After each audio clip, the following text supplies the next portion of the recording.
코로나19로 인해 자유로운 이동이 어려웠던 아쉬움을 달래기 위해 2016년에 에디터가 다녀온 영국 런던 내셔널 갤러리를 영상으로나마 함께 산책해보려 합니다. 1824년 설립되어 지금에 이르는 내셔널 갤러리는 고딕부터 근대까지 주요 작품을 고루 전시한다는 평을 받은 컬렉션인데요. 룸별로 색상이 나뉘어 있답니다. 먼저 룸 51에서 66 세인즈버리 강과 서간에 걸쳐있는 르네상스부터 둘러볼게요.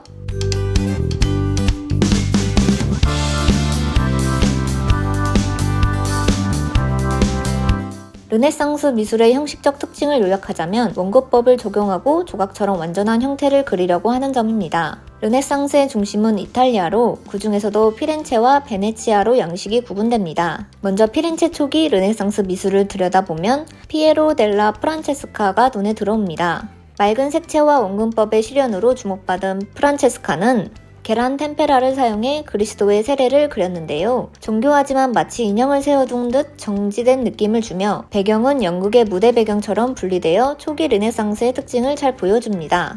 우피치 미술관에 수장된 봄과 비너스의 탄생으로 유명한 보티첼리의 작품도 내셔널 갤러리에서 만날 수 있습니다. 메디치의 후원 관계로 잘 알려진 보티첼리는 신화적인 주제는 물론이고 기독교적인 도상도 자주 그렸는데요. 그리스도의 탄생 후 별의 인도를 받아 그리스도 앞에 다다른 동방의 새 왕을 담은 동방박사의 경배를 만나볼 수 있죠. 이 그림 옆에는 보티첼리와 그의 아래 감습 생활을 했던 필리피노 리피의 동방박사의 경배가 전시되어 있기도 합니다.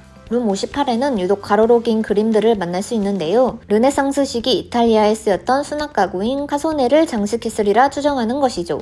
피에로 디 코시마의 ним프를 애도하는 사티에르도 그중 하나입니다. 주제에 대한 의견이 분분하긴 하지만 오비디우스의 변신에 유래해 미풍을 다룬 여성으로 외한 프로크리스가 사냥을 나간 사티에르를 따라갔다가 사티에르가 던진 창에 맞아 죽음에 이른다는 내용으로 파악되는 것이 일반적입니다. 룸 66은 르네상스의 거장 레오나르도 다빈치의 방으로 꾸며졌습니다. 이곳의 주인공은 암굴의 성모로 산프란체스코 그란데 성당에 봉헌할 제단화 중 중간 프레임에 해당하죠. 성요한, 성모, 예수가 삼각형 구도를 이루는 가운데 루브르 박물관의 것과는 성요한에게 십자가가 더해지는 등 차이가 있습니다.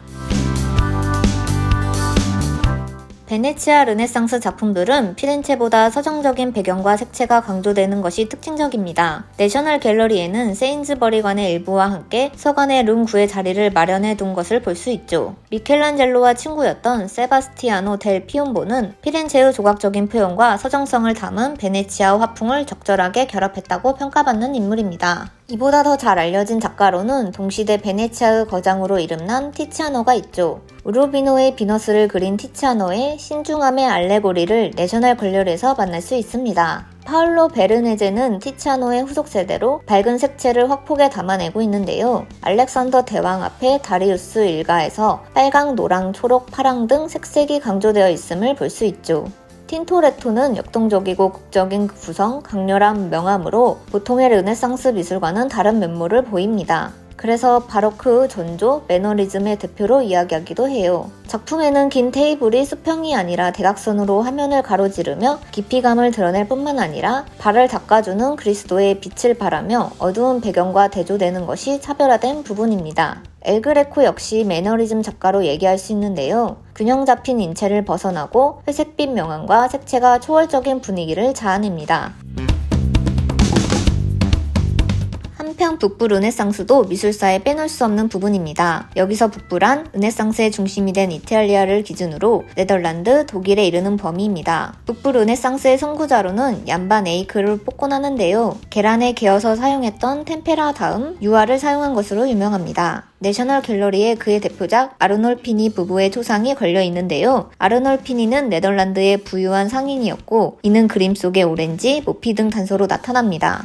소재적인 부분은 물론이고 엄청난 모사력과 거울에 반사된 모습을 통해 공간을 확장한 사실에서 중요한 그림이기도 하죠. 네덜란드는 초상의 전통이 깊은 곳으로 반 에이크의 시대를 훌쩍 뛰어넘어 홀바인의 작품을 만나보자면 대사들이 있습니다. 대사들 곁으로 자리한 사물들이 어떤 상징인지 의견이 분분할 뿐만 아니라 다른 시점에서 보이는 해골이 이 그림의 포인트입니다. 독일로 넘어가서 미카엘 파어의 그림으로 전하는 그림이 있습니다. 초기라고 해도 15세기인데 고딕적인 면모가 강하게 나타나며 고딕 후기의 대표로 이야기됩니다. 독일 지역의 북부 르네상스 하면 알브레이트 디로도 빼놓을 수 없는데요. 하나부터 그림까지 다재다능했던 그의 회화 작품이 이곳에도 있답니다.